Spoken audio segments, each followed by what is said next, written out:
Hey guys, welcome back to Storytime with YDRC. Today, we're going to be continuing off with Klawde the Space Dog Cometh at chapter 36, which is where we left off last time. Before we get started, don't forget to like and subscribe so you don't miss any other uploads. Anyways, let's get started. It was obvious from the moment they came through the front portal that Barks had revealed his true identity to my human. The boy ogre wouldn't even look me in the eye. And when I attempted to bestow the leg curl upon him, he shook me off. This was serious. It was impossible to get him alone until the time the humans designated to commence their death-like sleep. Once we were in his bedroom, I sprang to the top of the bookshelf as he removed one set of body coverings and replaced them with another. It was an act I would never comprehend. I don't know what that miserable mutt told you, I said from atop my perch, but it was a lie. All of it. I hope it was a lie. The boy took off his socks and wadded them into a ball. He told me that you blew up a planet. Oh, that, I said. Well, that is true. Are you purring, Klawde? The boy human demanded. How could you? You destroyed a whole planet.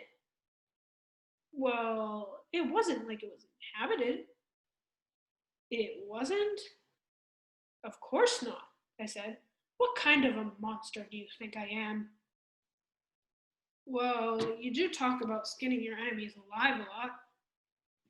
That is just pleasant conversation, I said.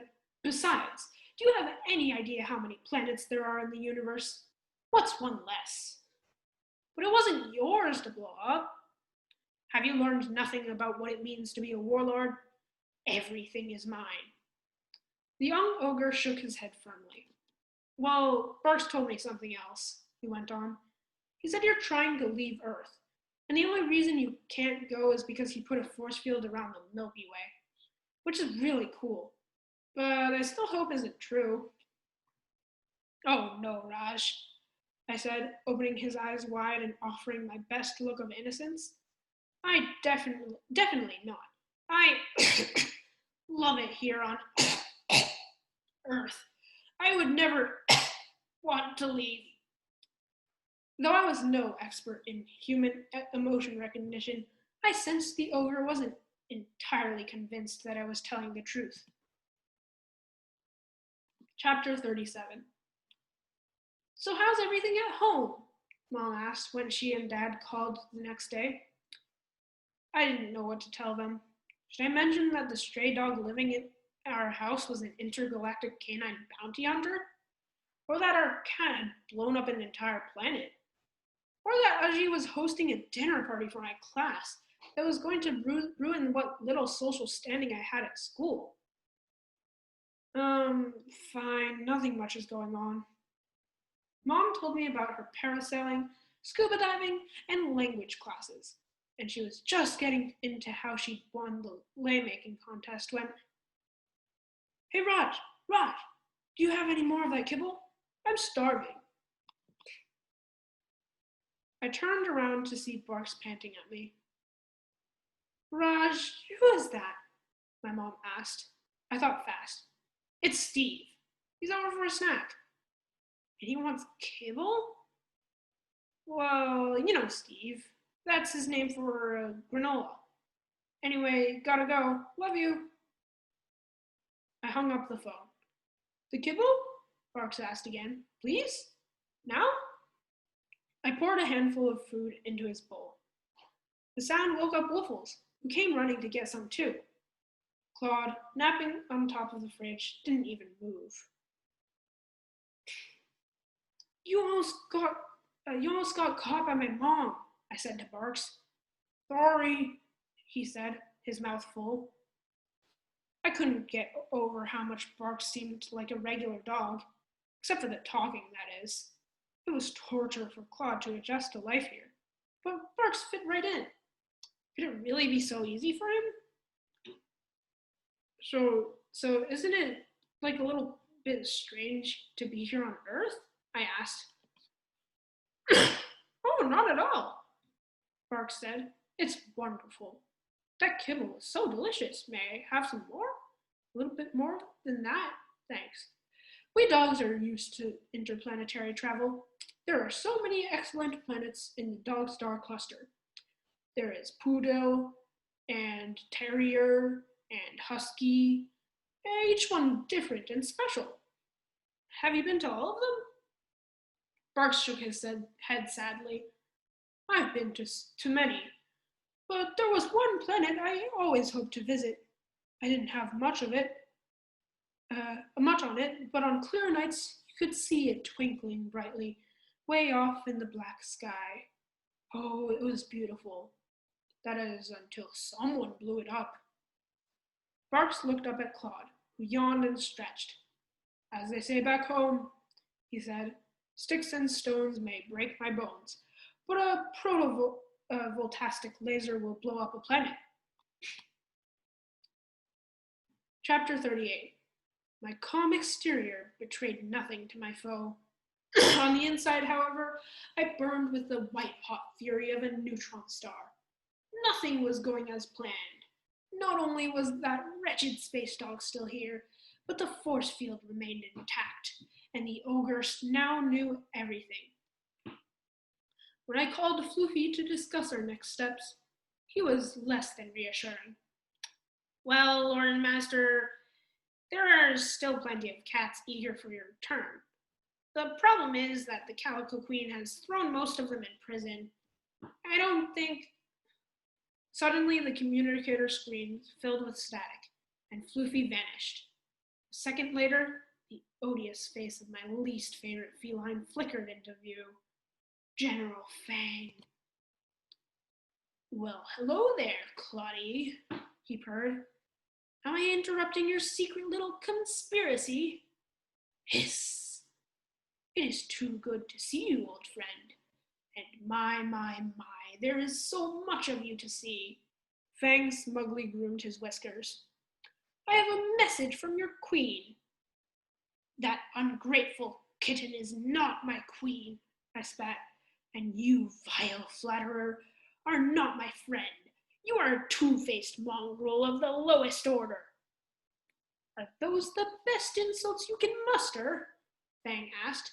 If so, your wits have become as dull as the claws of those idiot dogs with whom you have become so chummy. Ha! I am master to those curs, while you cravenly serve a ruler who has yet to lose her kitten whiskers. Fang ordered a hideous smirk. Such ungratefulness, when here I am making this call to help you. For the message from the Calico Queen is this. If you return to Litterbox, it shall be to meet your doom. Destiny, you mean? No, I definitely mean doom, Fang said. He leaned into the communicator until his face filled the entire screen. Now, if you will excuse me, I have an army to lead. Don't you have the cat and mouse to play with? He bared his teeth at me. Goodbye, Claude. Or should I say, growl. Hiss. Chapter 39. As soon as the sun was up, Aji had me down in the kitchen, scrubbing the counters so we could start preparing for the big feast. It's not until tomorrow, I said, blearily stumbling into the kitchen. I know, Aji said, and we haven't even begun to prepare the poti. These were the spice powder blends. First, we had to individually roast each of the spices, and boy, were there a lot of them. We were making 3 kinds of curry powders alone, as well as Aji's own secret sambar blend, which was my all-time favorite. Once that was done, we had to grind them. As I crushed the cumin with Aji's mortar and pestle, I began thinking about everything Barks had said, and about what he was asking me to do.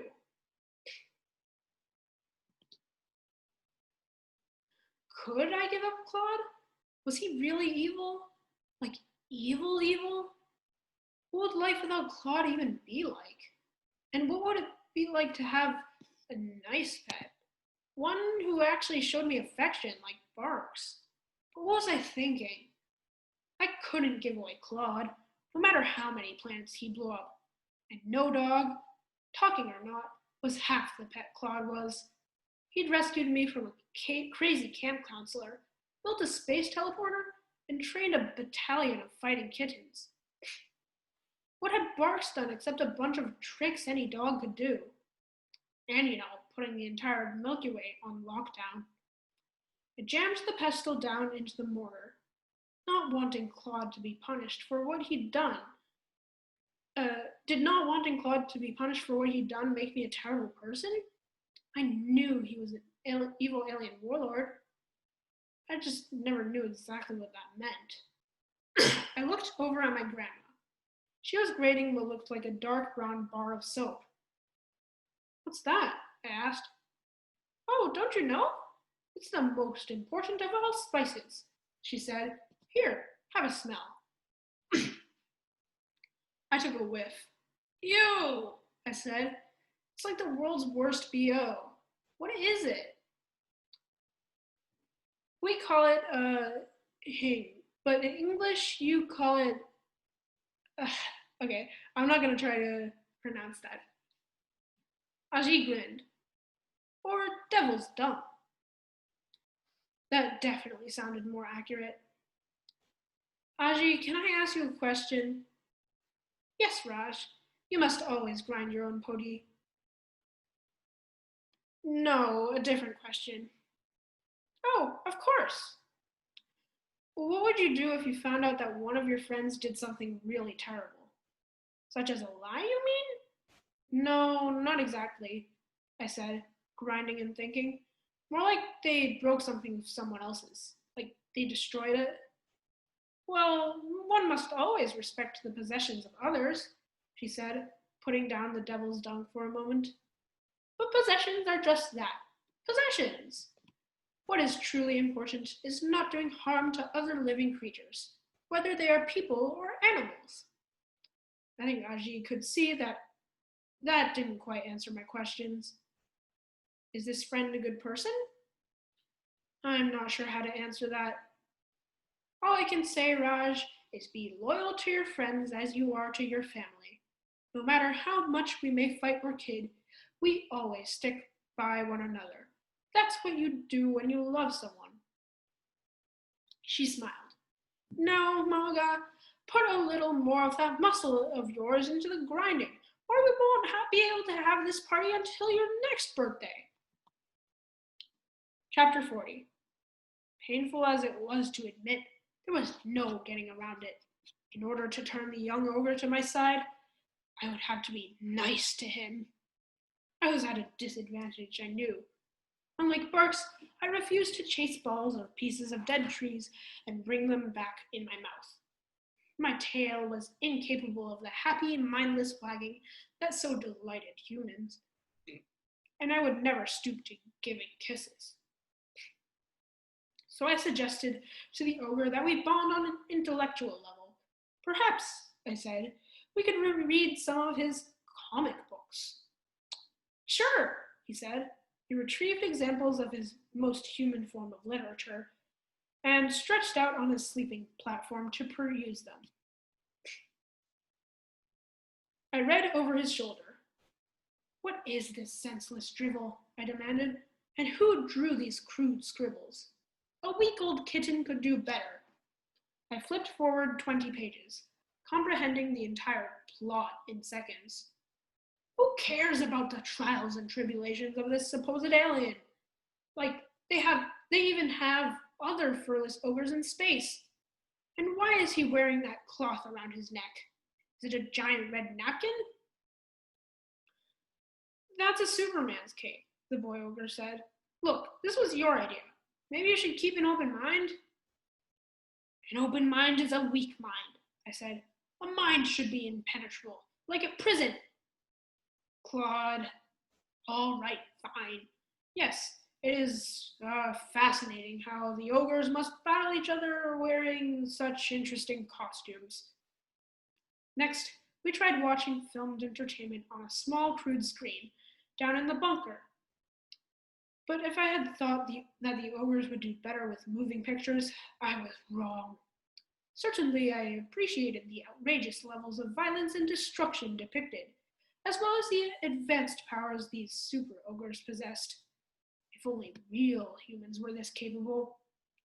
The problem was that none of it made any sense. What does this iron ogre have against the handsome alien with the purple face? My human said something about the one being good and the other being evil, as if evil were a negative. We watched several of these entertainments. In each, the supervillain was defeated, despite being smarter, more charming, and infinitely more powerful. This villain always got the so-called hero into a situation from which there could be no possible escape. Yet somehow this boring and tedious hero would break out of the trap and defeat their omnipotent nemesis, often by demonstrating loyalty and honesty, qualities every warrior knows are useless on the battlefield. And everywhere else, for that matter. It was nearly impossible to figure out what in the 87 moons this ogre and I could share feelings over. But perhaps if I helped him with something, he would experience maximum affection for me. So I brought out his homework. You don't know the square root of 9,801? How many brain cells do you have? Less than 9,801, clearly. The answer is 99, you furless dolt. The boy ogre frowned at me, but he wrote the answer down. Excellent. Now that we have bonded, you must send that wretched mutt home. I definitely appreciate how you're trying to be nice, Claude, he said, but the answer is no. Chapter 41. It was weird having two talking pets, but it was even weirder now that they were fighting over me. Hey Raj, look, Claude said, walking into my room.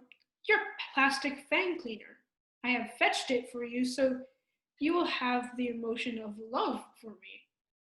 He was holding my toothbrush in his mouth, by the bristles. That's gross, Claude, I said, taking it away from him. And why do you keep using my name? You never do that. I am trying new things here on your wonderful planet, he said, which I have absolutely no plans to ever leave. I was glad that Claude wanted to spend more time with me lately. Could it be that he was worried that I liked Barks better than him? Probably not. More likely he was afraid that I'd let Barks take him to the Dog Star cluster to face punishment. But if I didn't let Barks take him, would Claude leave on his own? He said that he wouldn't, but he also said things like, lies are the sharpest arrows in the warrior's quiver, and the truth is whatever I say it is. I headed downstairs. Barks was lying at the foot of the staircase and immediately popped up when he heard me. Raj, do you want to go play, Raj? The truth was, I was kind of tired. Also, my arm was sore from throwing this ball every day for hours. How about in a little while? Aji wants me to clean for the party tomorrow.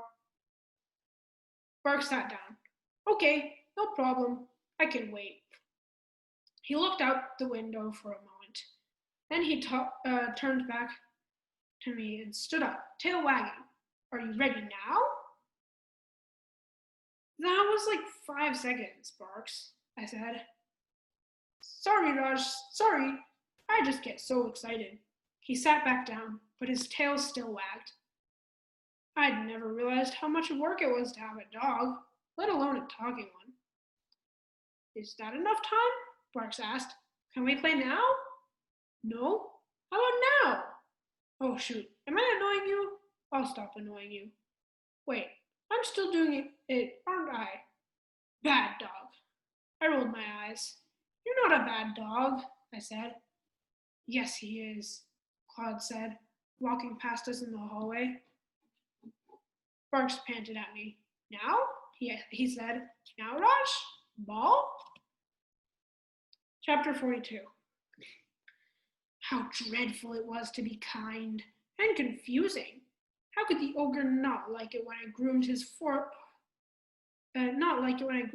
horrifyingly smooth face?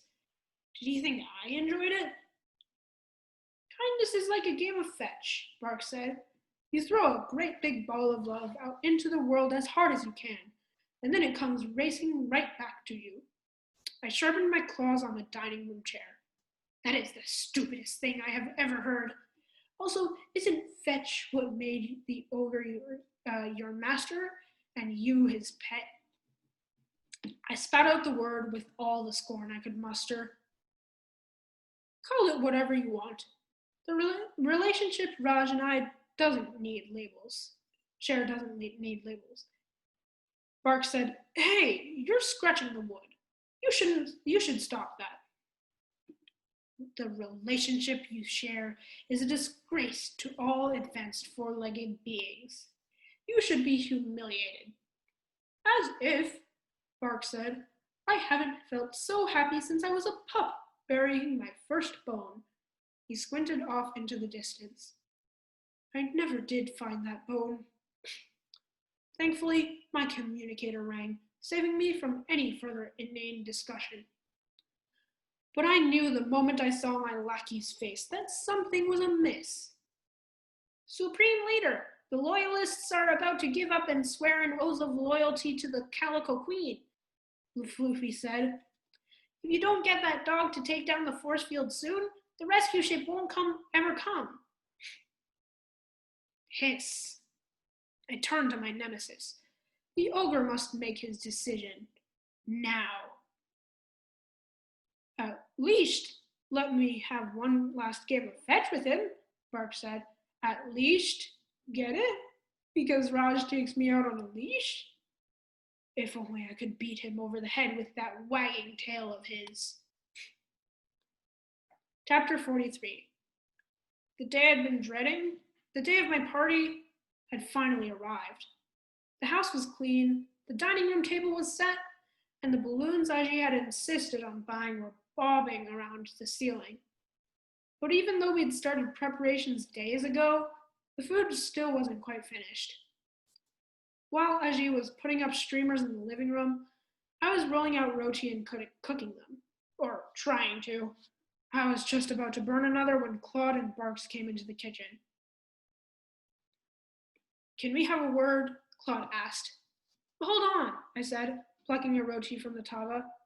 Hot, I'm kind of busy here. Oh, sure, Barks said. You look like you're working hard, Raj. Do you want some help? Do you need any bowls licked? Any food I should try? Maybe you want me to welcome the guests. Human, now, Klawde said. Since I wasn't doing a very good job with the roti anyway, I turned off the stove. All right, let's go into the garage. Who is that talking, Raj? Aji asked. Did some of your friends get here early? No, it was me. I was just talking to the animals, I called back. I have to go out to the car. I left something in the back seat. The moment we got into the garage, Wuffles started barking. I forgot that he'd taken to hiding in here to avoid Klawde. It's okay, little buddy, Bark said. There's nothing to be afraid of. That's what you think, Klawde muttered. Then he turned to me. Now listen up, ogre. Raj. I am putting my paw down. The time has come for you to send this insufferable do-gooder home. That would be fine, Bark said, as long as you send this cat criminal with me. I looked back and forth between Klawde and Barks. What was I supposed to do? Raj, Bark said, a look of sympathy filling his big brown eyes. You are conflicted, I understand. All too well, because I am also conflicted. Do you think I want to leave this paradise called Earth? But each of us must do our duty as a cosmic citizen to try to bend this vast and crazy universe of ours toward justice. All it takes is just one small act of bravery, and a decision to side with what is right and decent and good, instead of with Klawde. Barks stood tall. His luxurious golden coat gleamed. Send this misguided feline off to face his most well-deserved punishment. You couldn't deny it. The dog was pretty convincing. Claude, I said, looking over to my cat, what do you have to say? What do I have to say? Claude spat. I have to say that was utter drivel. If that ludicrous nonsense is the best this mutt can do, then he has made my case for me. The defense rests. I sighed. Claude wasn't making my decision any easier, but it didn't matter. Look, Barks, you're an amazing dog, and I'm sure you're a really great space ranger. The universe is a better place for having you in it. As for you, Claude, I paused. Well, I'm not sure what to say, other than that you're more than my cat. You're a member of my family, and I can't send you away. Claude curled his tail around his paws and began to purr. Chapter 44. At last, my exhausting kindness to the boy ogre had paid off, and victory was mine. Barks had a pathetic hangdog look about him. It was delicious. Unfortunately, I had no chance to savor this. I didn't want to have to do this, the miserable cur said, but I've been left with no choice. The dog then unleashed the greatest tactical weapon in his arsenal, his face. The eyes of Barks widened, his ears lifted, and his head cocked far to one side. It was the most pleading look I had ever seen.